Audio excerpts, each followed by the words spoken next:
Buenas tardes. Whatever she said. The only thing I learned is, and I'm going to try this, Dragomir da smo se upoznali. There you go. Sorry, that's the best I can do.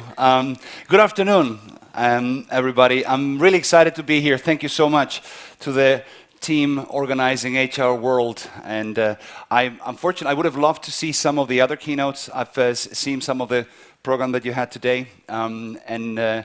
I think it's really tremendous to see the effort in trying to drive innovation and change into the HR function that this week has been all about.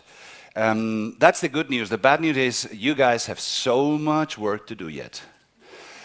I would like to speak to you today about a few things that you might or might not like to hear, but I think you do have to hear.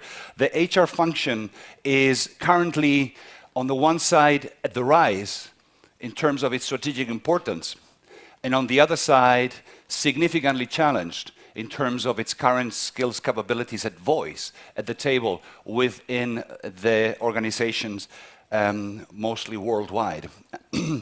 And one first warning for ahead that I always put in front of any keynote that I do is I use bad language. So I apologize for that in advance.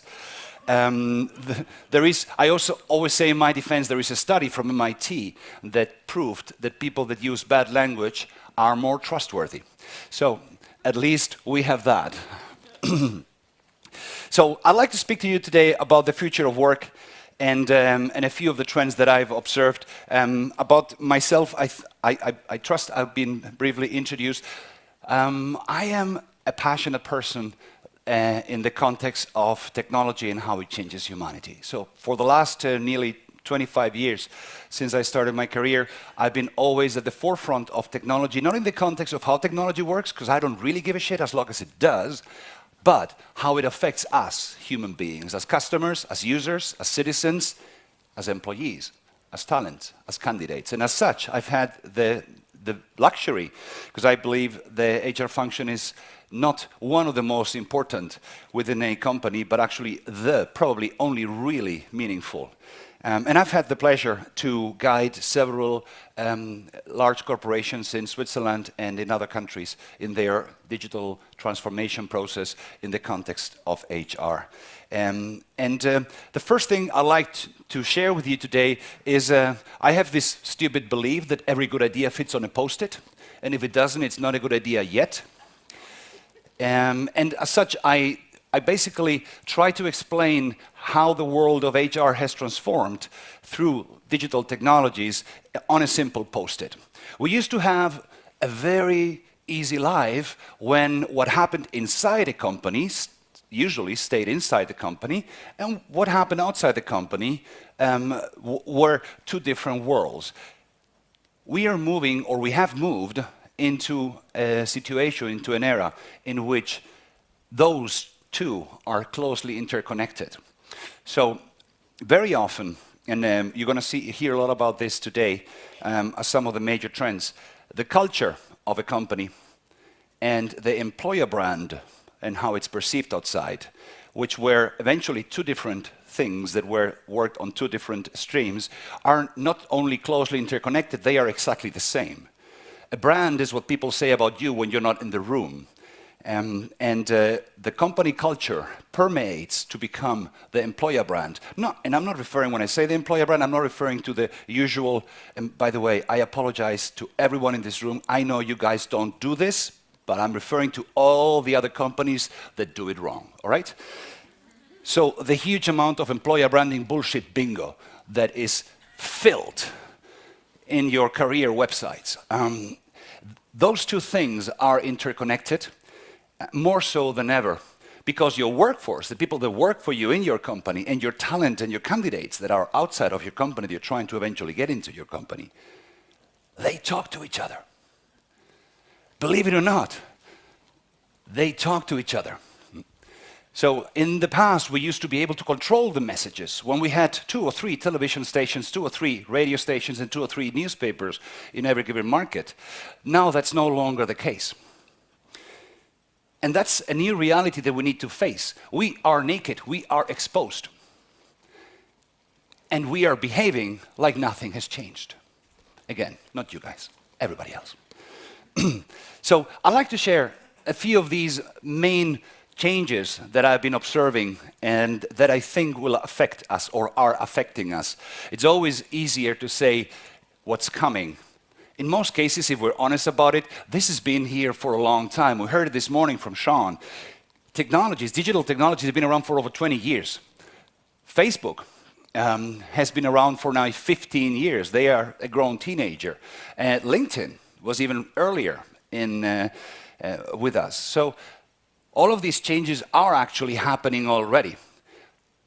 The thing that hasn't changed much is how we deal with it and how we react to it. I'd like to share with you 4 key drivers. And in every one, the way they're constructed is very simple. First, I'll share with you what the trigger is. Then I'll share with you how it's impacting our lives in the context of HR. Then I'll share with you what, not you guys, but everybody else outside this room is wrongly doing about it. And then I'd like to share with you what we should be doing about it, all right? So the first one, the requirements in the workplace have changed. The requirements in the workplace have changed. Basically, we have moved away from what we used to call change and evolution into what now is being called transformation. So hands up, everyone in the room who is involved in some kind of digital transformation journey, user group, something, hands up, come on, don't be lazy. There you go. Yeah, it's a big deal, right? Transformation. Everyone is transforming. All companies need to transform themselves. I have a metaphor, and this is what explains the picture for that. Transformation means metamorphosis. If you stick wings on a caterpillar, you're not making a butterfly. That's a very important message for us to understand. Transformation literally means that something goes in and it comes out in a way that you don't recognize it from where it was or what it was before. That is transformation. What we're doing is not transformation. We're sticking wings on caterpillars.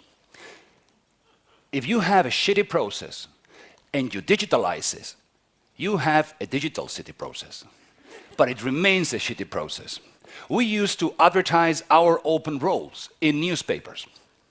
Now we make them PDFs and advertise them online. Waha.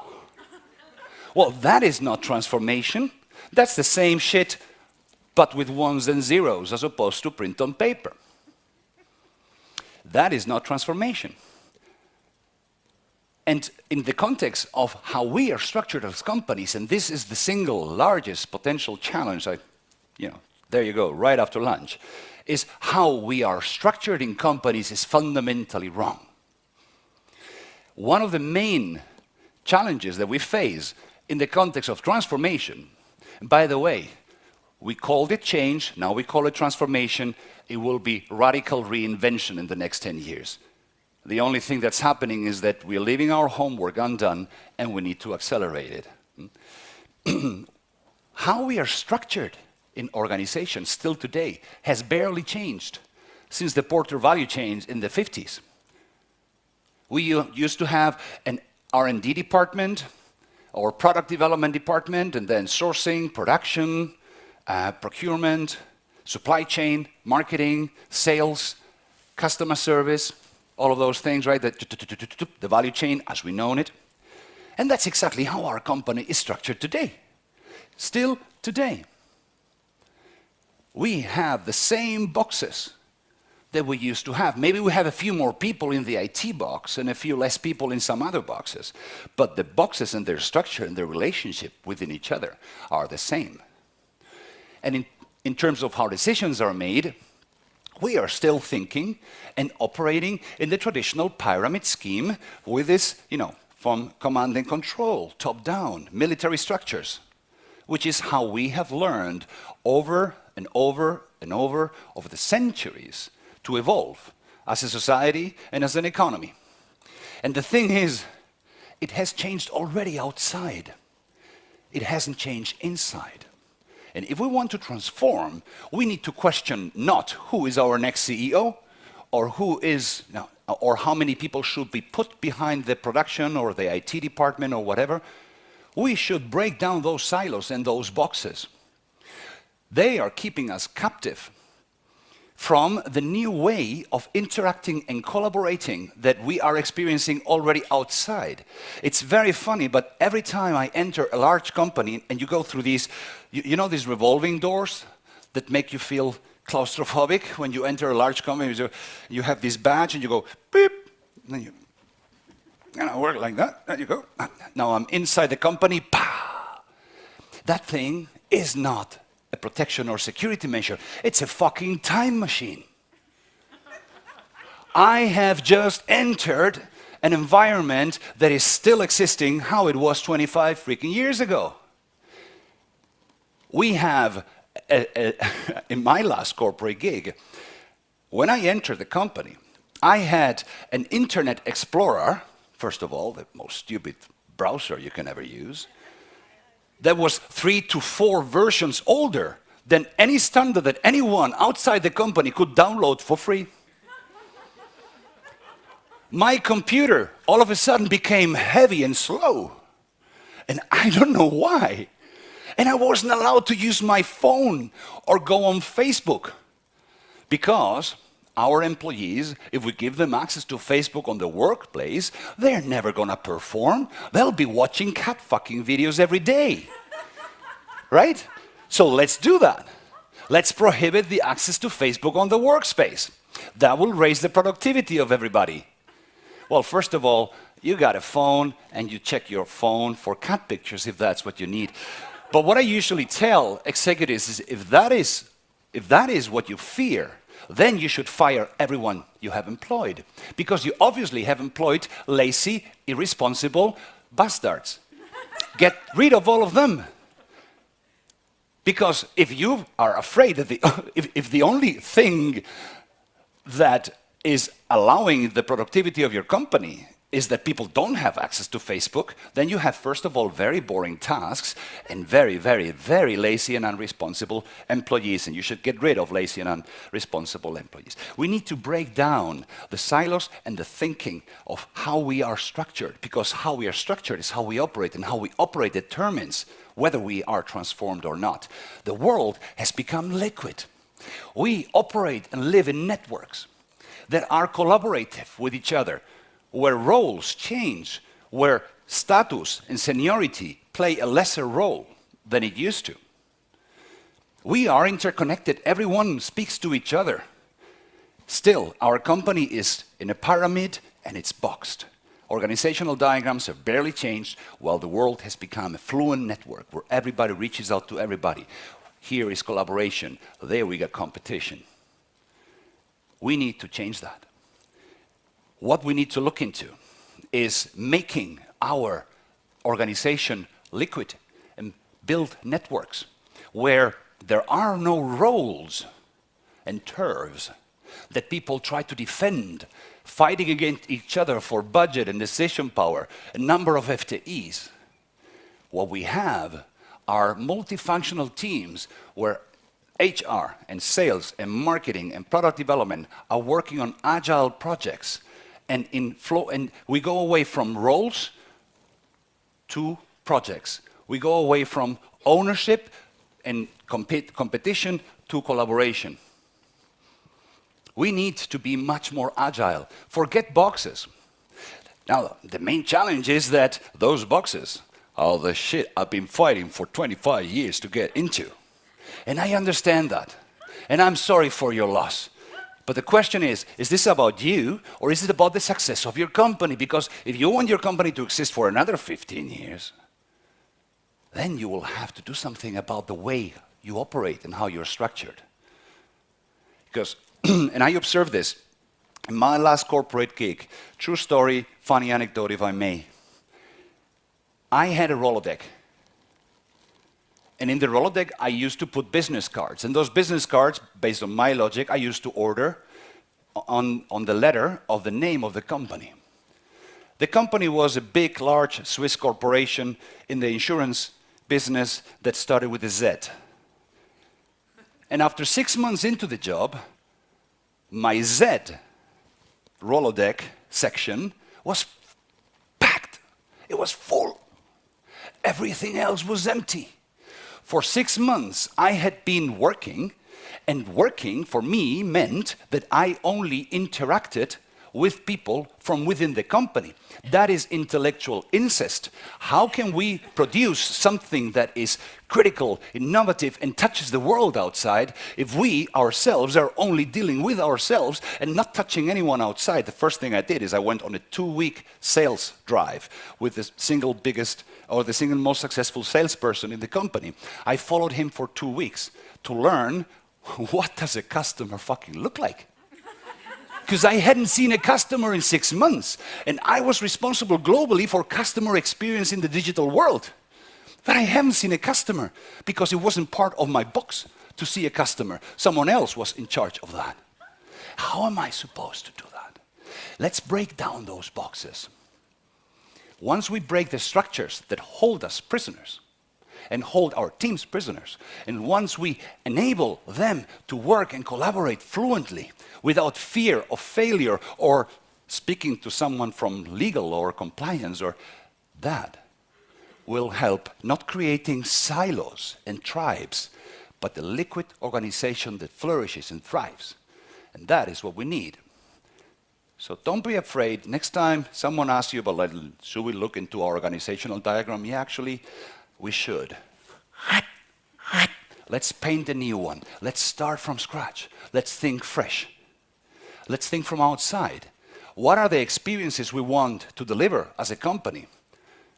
And what are the team combinations that we need?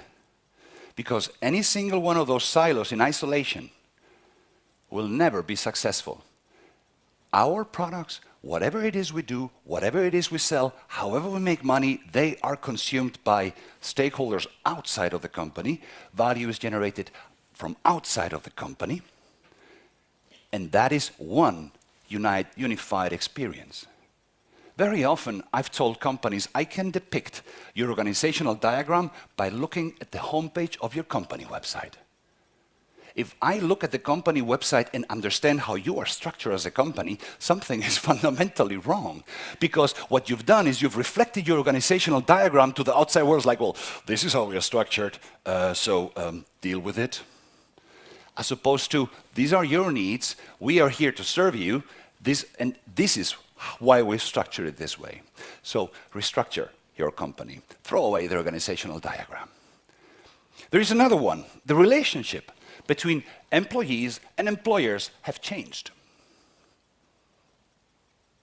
We have no longer the same relationship we used to have.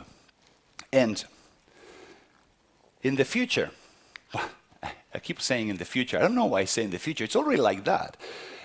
Next year, over 40% of the workforce in the United States is expected to be freelancing. We used to have a certain level of loyalty and a sense of belonging to a company.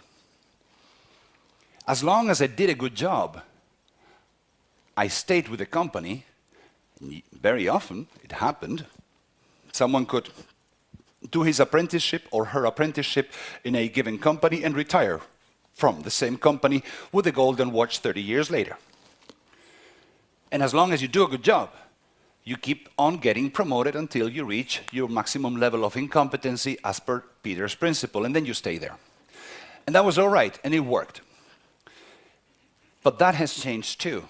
In the 80s, 90s, my friends from McKinsey, BCG and co, anyone from McKinsey in the room? Damn it. Well, my friends, very smart friends from McKinsey and co, they discovered what I call the crazy ings. The crazy ings are things like outsourcing, downsizing, offshoring, nearshoring, yeah? All those things that finish with ing. What they did with that, they killed the sense of belonging and loyalty. Because if I know And then you have the situation where this guy goes to his or her boss and goes, why am I getting fired? It was like, you're not getting fired, you're getting moved to Ireland. Yeah, but I have my family and my mortgage here, and my wife has a great job, and my kids are in school. I don't want to go to Ireland. Well, then I'll have to fire you. But you said I'm not fireable. I said I'm moving you to Ireland. But why the fuck? My job, am I not doing a good job? Yes, you are. Do you need my skills and what I do? Yes, I do. So why the fuck do I have to go to Ireland? Well, they have made us an amazing offer, and I'll multiply my bonus by 2. So sorry, I'll have to let you go. Here's a golden parachute. Have a safe flight. We have killed a sense of loyalty as an employer. And you know what finger candidates and employees are showing us more and more these days when we expect any kind of loyalty from them? It's not this one. Right? The average tenure of a job is 4.6 years, measured in the United States. Among millennials, is less than 24 months. We are moving faster and faster and faster from company to company, and that is a new reality.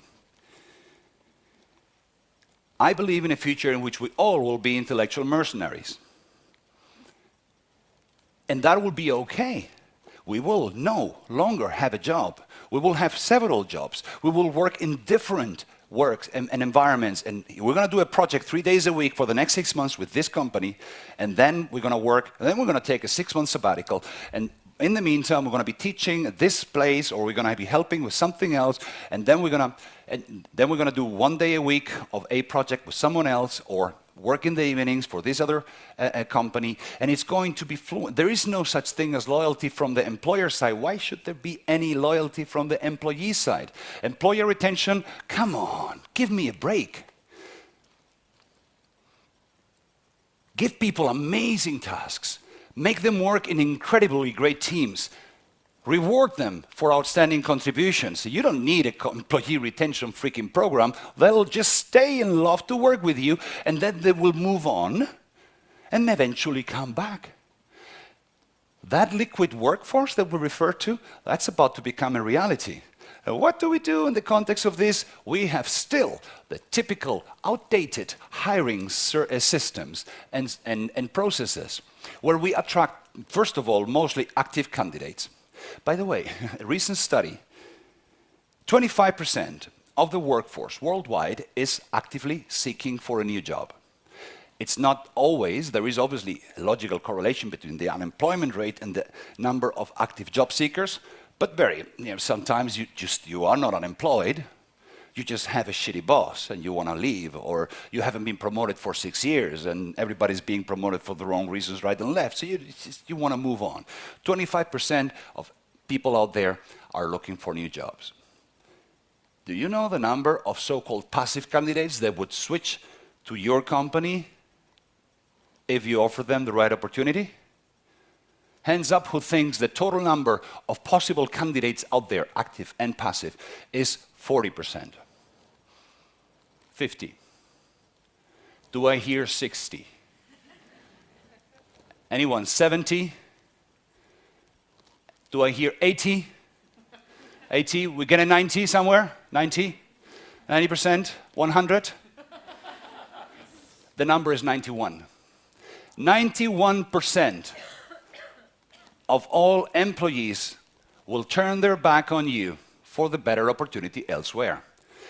The study was never conducted among employers because it would have been expensive, and we all know the answer. It's a 100%.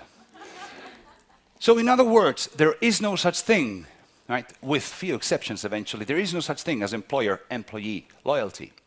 There is no such thing as my workforce. And by the way, if you have half of your workforce that are freelancers, which is a future that is imminent, are they your employees? Do you consider them yours?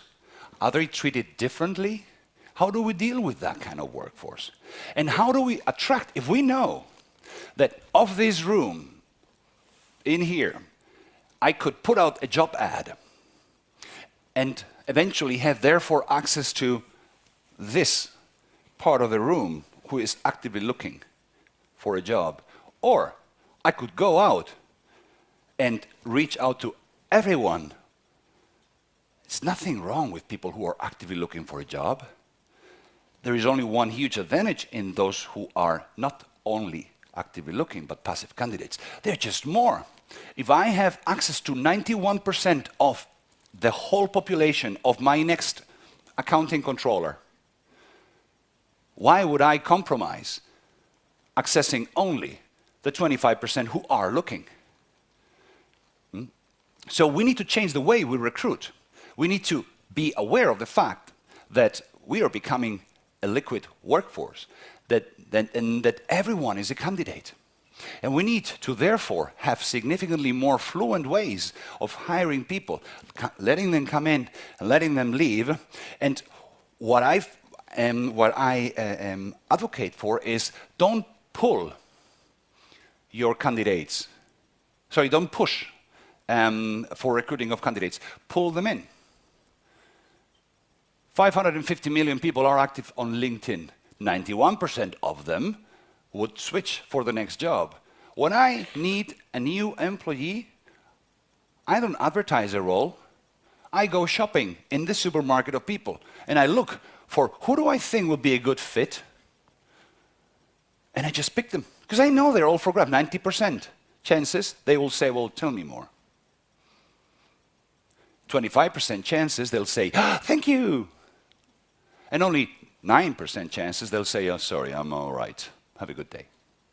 So why would I just push my jobs and wait where I can just go and shop the best candidate that I want, knowing that they will come and work for us? And I refer to not only the need to access the whole job market, but also do so in advance. I once consulted a financial services company in Austria. They had a workforce of 400 people. They had a rotation that was quite typical in a heavily competitive financial services sales job, which was approximately 25%. So almost 80 to 100 of these salespeople stayed in the company and then had to be replaced. So basically, after 4 years, you will have a completely new sales force, at least figuratively speaking. So every year, you had to recruit 100 new employees. And you know what happened? Every single time the HR department got the approval for a new position, they go like, whoop, now let's start looking. Fuck, if you know you're going to hire about 8 to 10 people a month on rotation, build a workforce on demand. Basically, always have 100, 200 potential candidates that you can call any day, the moment the position becomes open. Permanently recruit. That's how we do it at the Relevance House, which is the company that I believe was mentioned, where we serve emerging technology startups. What we do is we're constantly looking for talent, constantly interviewing talent.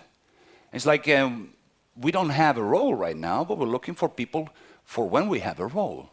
So the moment a new project comes in, we don't have to wait 6 months until we have found the person and can onboard them. We just pick up the phone and say, Melinda, remember, Germán, we met in February, you said you'd like to work with us, and we speak about everything, about the role, about your skills, about salary. We just don't put forward a job offer and a contract. And the moment we need you, we call you. Worst case, she'll say, well, sorry, but I just started a new job like 2 weeks ago, and I'm kind of liking it, so damn it, bad timing. It was like, well, have a good day, Melinda. Pick up the phone. Hi, Ian. Remember, Germán, we spoke in February? That's it. 2 weeks later, Ian is working with us. Workforce on demand and a much more fluent access to it. That is how we should deal with it. Now, the third trigger, our way of working has changed too. The culture of a company is becoming increasingly, well, it's always been the case, but we're starting to notice. Better say that. It's becoming increasingly a success driver for people and a differentiator for people in a company. It's the single central success for the future of work. We used to join a job for a salary and a pension, maybe some security and stability. We no longer do. Some of us still might. Increasingly, younger generations and those who are, basically developing in the current world are looking for things that are not necessarily security and a payroll and a pension. They're looking for a company that has a purpose, a job that is gratifying, or some place where I can have fun. Can you imagine people want to be paid to have fun? Well, fuck, it's the case. We are going away from repetitive administrative works that is being increasingly taken care of by digital technologies, and empathy and creativity becoming the key drivers of the future success and jobs. And people want to feel good about themselves. We're still suffering, having a lot of people suffering burnouts, and we're still surprised about it because we're structured and operating in this old way. The culture of a company becomes a single success factor. And how are we doing about it? What are we doing about it? We're still recruiting purely based on hard skills. Oh, really? Here's the thing. This job requires someone who speaks great English. But you know what I've learned? You can learn English. I learned English. I'm here speaking to you in English. I even learned to say, Dragomir, da smo se upoznali. There you go. I could potentially learn Serbian if I wanted.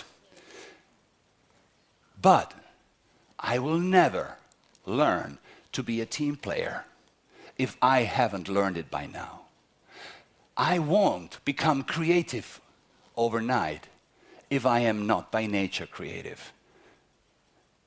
It's not only about team players and creativity. Sometimes you need an asshole alpha animal that is ambitious and driven and competitive, because that type of culture and or that type of role or that market makes that type of profile the perfect fit. But no, our ads go and say, well, you should have 10 years of experience in the industry, be fluent in English, have some basic knowledge of SAP R3H/R4 HANA. Right? And then at the bottom it's like, yeah, it'll be cool if you're not an asshole, but That's how we recruit today. And then we filter based on hard skills.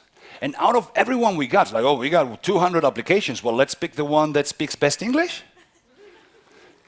We cannot, then we long list and then we short list based on that. And then sometime down the process, when we got the last 12, 15, 20, whatever candidates, we interview them. And among them, we try to find out, based on no statistics, no proper understanding, no psychology, no nothing, just based on our gut, whether we think they fit or not. And then we select the one that fits best, as long as they don't ask for the most money, in which case we'll go for someone who maybe fits a little less. Right? Thank you. Do you see how wrong that is? People apply to jobs because they have roles and we play that show, but they leave because your boss is an asshole, or you cannot express yourself freely, or you don't feel well. People go because of soft skills. People leave companies because of their leadership culture. People join company based on hard skills. Well, if we were able to put forward the most important criteria, and you know what? If you don't speak English, no worries, we'll teach you. There are tools out there that allow you to measure efficiently and non-expensively, in advance, at large scale, the potential cultural fit of talent. Use those. Stop filtering based on English. Hire a freaking English teacher. Filter based on whether someone fits the team and will be the right contribution, has the right values, follows the right behaviors. Right not being creative or team play, no. Right being the right ones for you, for your company. It's possible. We need to start doing that. There is one, and you know, there is a lot of challenges that we encounter when we put this forward towards, you know, the very traditional, probably grown through the 80s and 90s alpha animal command and control leadership style that we used to have and appreciate. And if you go to your CEO and you go like, I heard this Spanish guy talking about some culture stuff that we need to be working on. It's like, yeah. Kumbaya, right? I need KPIs, I need measures, I need this. Like, yeah, but people want to feel good at work. It's like, yeah, well, that's what I fucking pay them for. Yeah, but that's not, you're not bribing them, you're just compensating them. They still want to feel good at work, right? That's a fight you have to fight. The soft side of HR, that very often HR is criticized for, becomes the single most important strategic driver of success. Damn it! We need to put a number behind that. We need to really build our case for it. That's going to make a difference. Your company culture will be a key driver of your success in the future, and how you hire and who you bring in will become an essential driver. And this is something that I experienced also. Another company I had the pleasure of consulting, a large life insurance company in Switzerland. They decided, in order to become a little more agile, they decided to build the green room. True story. The second largest, not many people know this, and I'm not sure how important it is to know it, but I do. The second largest Google office in the world is in Switzerland. You'd be surprised based on the average salaries of Swiss people that was the case, but it's the case. And if you go to the Google offices in Switzerland, of Google, God, you love it. You love it. They have, how do you call the thing where kids go like a slider? You can go between floors in a fire pole. It's fucking awesome. There are sweets and candies everywhere. It's a great atmosphere. But it's the people that make the culture. It's not the toys. And it's not the company decoration. What this company did was they visited the Google offices and decided, we're going to build the green room. The green room was called green room because the whole floor was covered in plastic grass. And they put a kicker inside the green room. And they put fat boys. You know fat boys? Those things that don't look comfy, but once you lay in one of them, you'll never want to stand up again. Yeah, and they had whiteboards and Post-its. We love Post-its. Right? Post-its makes you agile. Right? Post-its everywhere. Well, I had the pleasure of consulting the company for a couple of years. And regularly I was going there. You know how often I have seen one person in that room doing anything? Who thinks zero? Yes, it is fucking zero. Of course it's zero. Nobody ever entered the green room. The culture of a company is not changed by putting a kicker somewhere and thinking you're Google now and throwing Post-its at a wall. It's the behaviors and values of the people that you hire and that you let grow. And if we permanently are dealing with the hard skills and with hard factors, we're going to leave aside the human part of HR. And while HR has a long tradition of being human resources, where the weight was on resources, you're seeing a balance changing, and the weight in the future will be human, mostly to the point where that's the only thing that will matter. So let's look into that. And then, the fourth and last one, I have to ask how we're doing on time, because I forgot to set my timer. I think we've got 15 minutes more. But 15? Oh, damn it. I'll speed up. The fourth one, Because I have 4 extra punches on the face, if you don't mind me at the event. Like, call it bonus round. So the role of work has changed too, right? There is an old way where, employees used to be a risk. We used to control them. There are still companies that I find, by the way, extremely offensive and insulting, but they force you to check in the morning. You had these cards to stamp, right? And then in the evening, you had the card to leave there. You were counting the hours where people were. You were controlling how long would people work. You were not controlling whether they did anything that was productive or meaningful, because most people have literally never more than 2 or 3 really good hours in the day. The rest of it is blah, blah, blah, blah, blah, blah. And that's human. That's all right. But no, the time counted. You were controlling your employees. You had those, strict, you had, the pension plans, the development plans, everything. And today, that is no longer important. New talent, especially younger generations, the ones that are coming, are looking for things like flexible working hours, are looking for work-life balance, are looking for an environment that is satisfactory, are looking for fun colleagues, are looking for inspiration, are looking for your company to have a purpose, are looking for, sustainable practices in your operations, are looking for a human touch, and a salary, by the way. That is not something we have changed. We still go to work for money. Right? Within a bandwidth, people say, well, money is not the key driver of people going to work. There's like, let's be honest, for 1 second. It's the only fucking driver. If I wasn't making money, I would be kite surfing all day. Because don't get me wrong, I love what I do, but kite surfing is really a lot of fun, right? So yes, money is a precondition, and within a certain bracket, it's not important.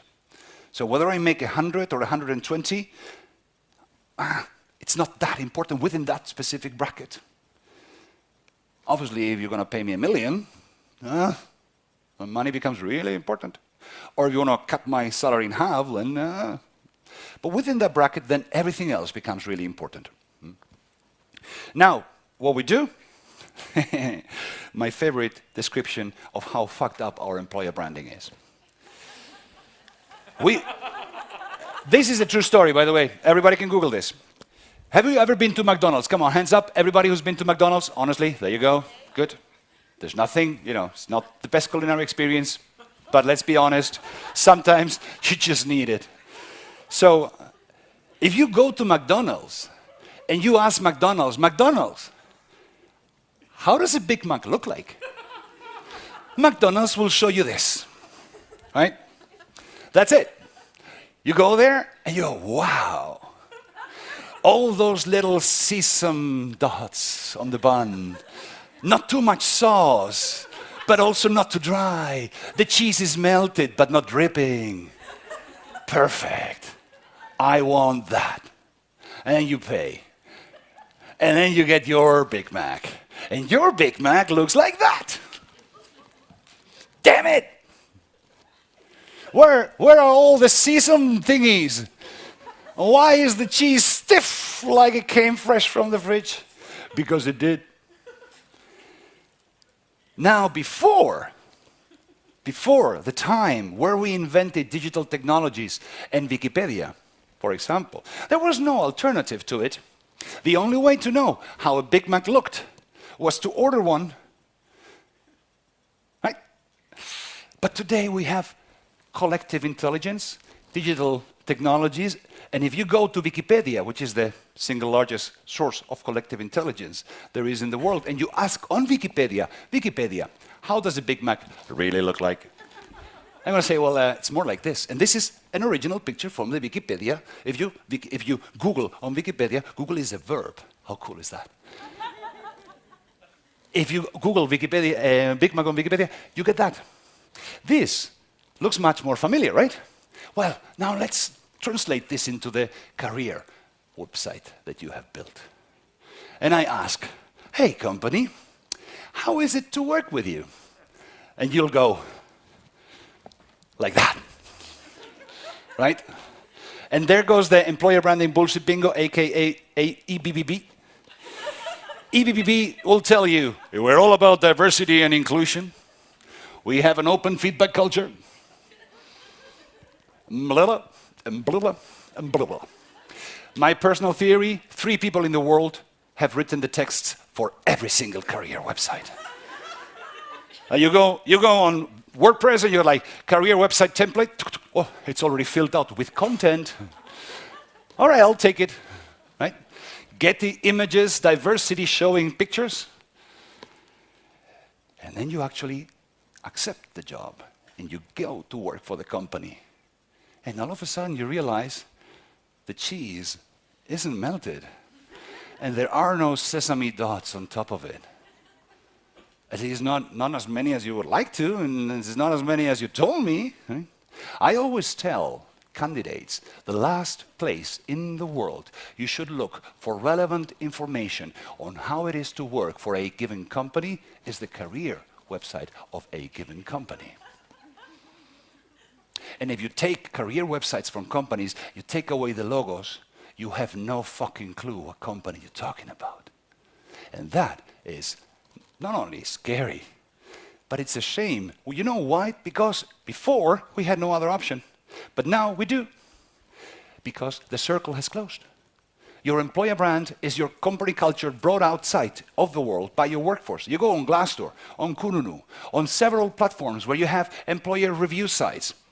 And you know what they're going to say? Well, yeah, of course. You need to strip away the 1 stars, which were some whining by some employee that unfortunately got fired for absolutely no reason, and also take away the 5 stars, which is someone within the HR department that just like, well, this is a great place with a lot of diversity and blah, blah, blah.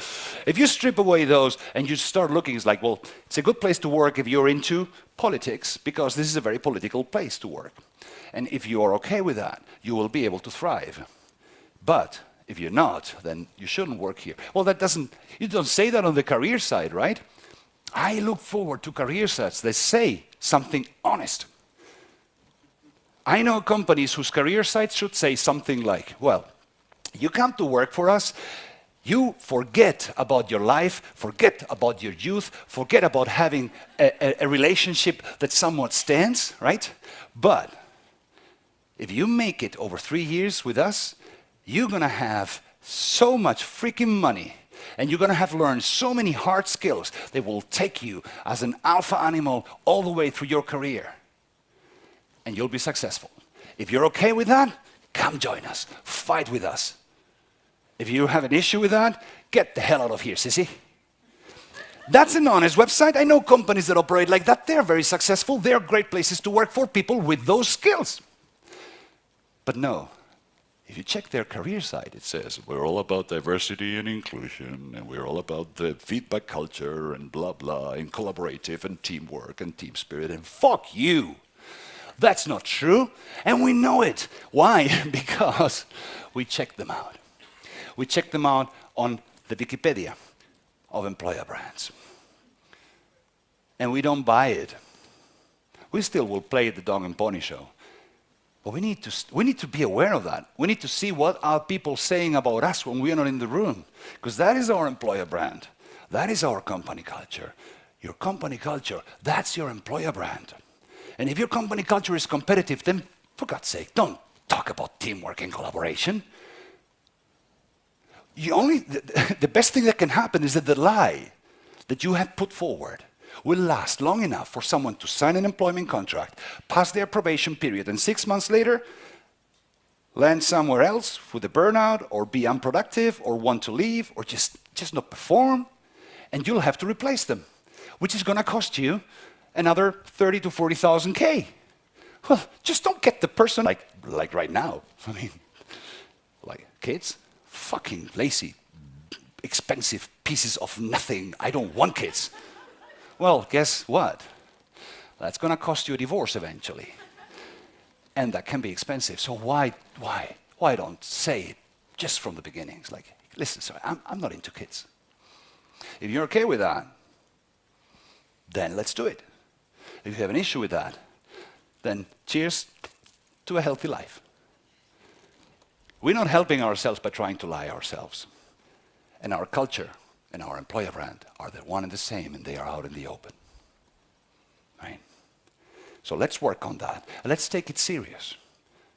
As mentioned earlier, this is a success factor. We got 5 minutes for a bonus round? Yeah? Cool. You guys okay with that? Yes? Very good.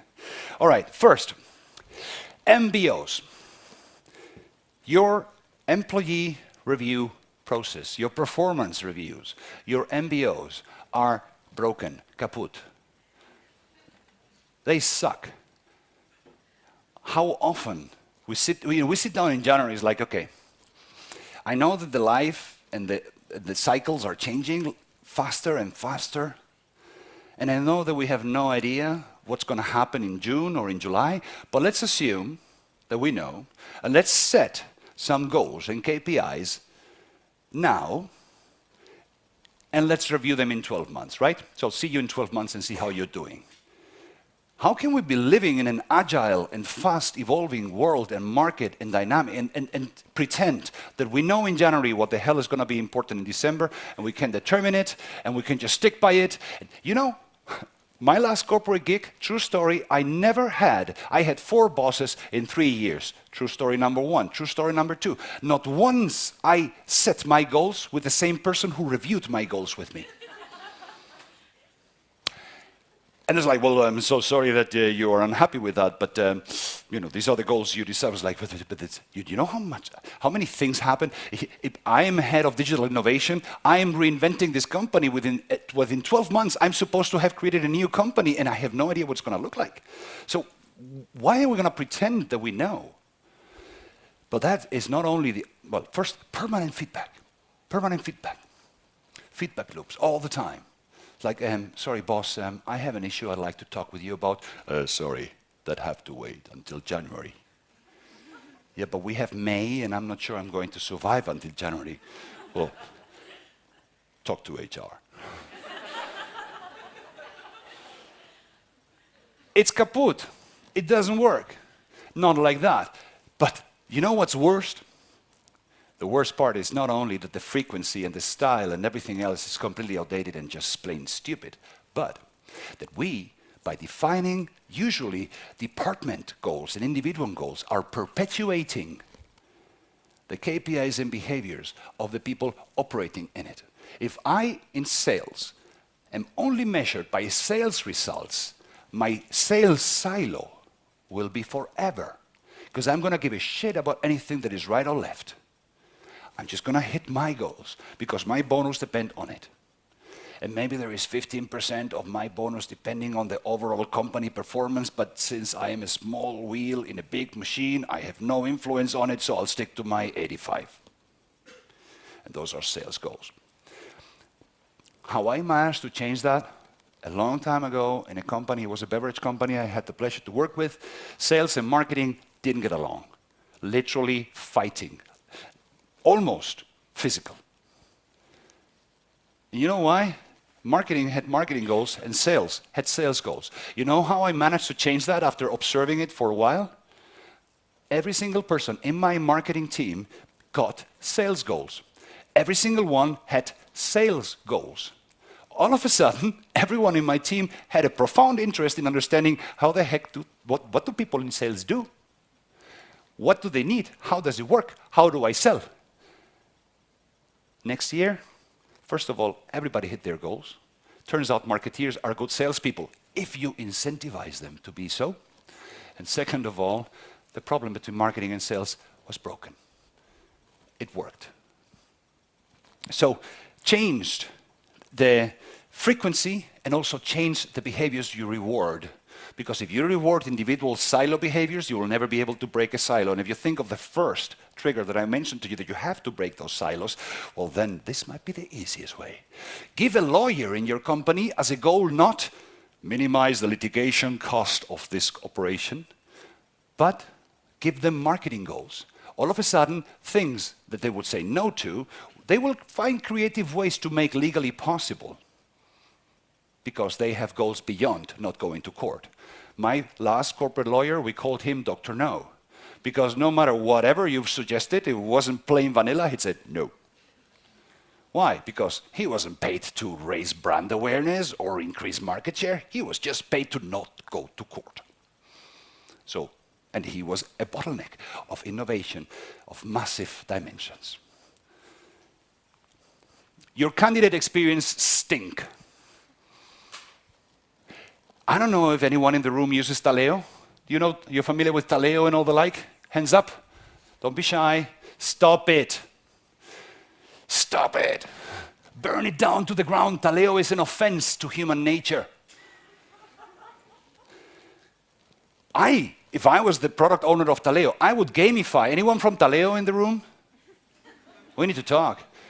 I have a great product idea for you, or a way you should game it. You should, like, after page 16, you should are you still there? You know how you get rid of candidate experiences that stink? Ask your CEO to apply for a job at your company. And I mean this. It's very simple. Ask him, please apply. Please go through it. Because I had the pleasure of doing so much work with HR, I've gone through fictitious Taleo application processes. And I wanted to kill myself every single time. Do you want the best candidates, or do you want the ones that are so desperate that they will go through all 80 pages and answer all the things? And I know that you have already filled out your CV details 150 million times on 150 million other companies, but we really want to make sure that you really want this job. So please do it again. And this is going to be painful. Don't try it on a mobile, it's going to crash. And this is just the beginning. So, and at the end of that, what happens is you're insulting people. If you made it that difficult for your customers to buy your products, you'll be out of business tomorrow. But think about it for a second. And next time you say, we need to make better candidate experiences, your CEO was like, well, we have already this automated tool that's state of the art. Yeah, but it's painful. And it's a terrible experience. And I'm a milk company, so you are a customer, you're willing to give me €1 for a carton of milk, the least you deserve is a 24-hour hotline where you can ask any question you want. And of course, there will be a website that will explain to you all the details about how this milk is done, and everything you need. Here's a red carpet, dear customer, because at the end of the day, you're willing to give me €1 for a carton of milk. That's a huge commitment. You're not a customer.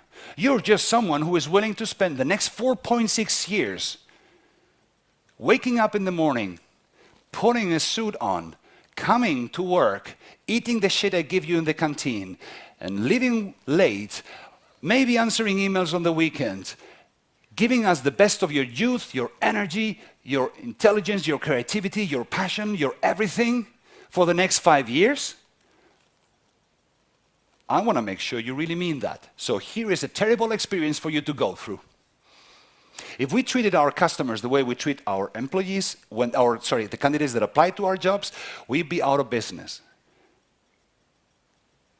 Our employees should be the most important customers. They're not customers, they're not employees, they're investors.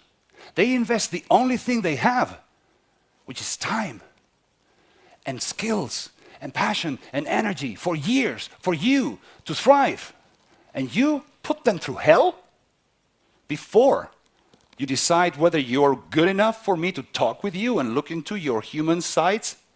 Damn it. Let's reverse that. Let's make it a pleasure. I want once to experience a candidate experience where someone was like, oh fuck, that was so cool. I know I already got the job, but can I apply again? I'd love to apply again. This was great.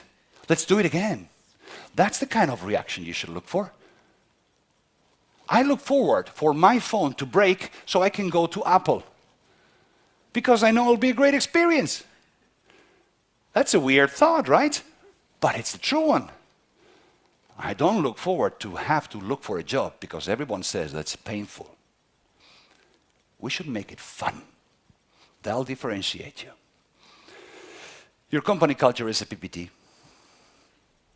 You've hired a company to go on a breakout session somewhere in the mountains, and people that may have never worked at your company and don't even know what it is to work for your company will sit down with you and will throw around these great sounding things like we're all about customer centricity, our employees are our biggest assets, we are all about innovation, forward, agile, bullshit, bullshit. And we put 10 posters on the wall of the entrance in the lobby, and everybody feels great about it. That's not your company culture. That is bullshit bingo in beautiful walls. That's not your company culture. Your company culture is the sum of values and behaviors of the people in your company. You can measure it, and you should. And last but not least, we keep on saying our employees should be our best advocates. Well, let's give them a reason.